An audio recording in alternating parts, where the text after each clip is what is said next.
Pessoal, nós estamos aqui no Pantanal, no Mato Grosso, aqui no Porto Junco, fazendo uma pequena pescaria. E nós estamos aqui com um bichinho de estimação, né? Chama tuiuiu. Você que quiser vir curtir essa natureza, essa beleza, aqui é um bom lugar pra vocês passear, descansar. E eu vou jogar esse peixe aqui, ó, chama pacu-peva, tá vivinho. Vou jogar pra ele comer ali em cima, vocês vão ver como é bacana. Olha lá.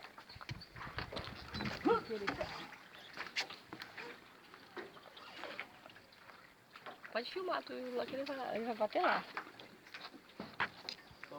Olha lá, filma o tuiuiu voando. Não, pode chegar pertinho, eles não ligam não. Pode matar lá, irmã. Agora tu para. Pode ficar aí que ele volta. Onde caiu? Não, ele vai. O peixe tá lá. Vai ele. O bico dele parece uma espada. Ó. Ó, ó. Já era.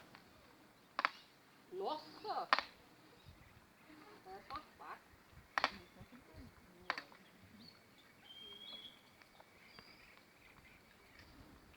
Ó, pegou. Eita.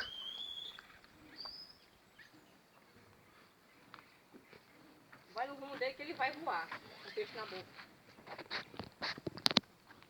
Pode ir lá no rumo dele que ele voa com o peixe na boca. Filma ele aqui. Que rapaz? Vai no rumo dele que ele voa. Ele não pega você não. Aí não pega eu não. Quero que você voe, rapaz.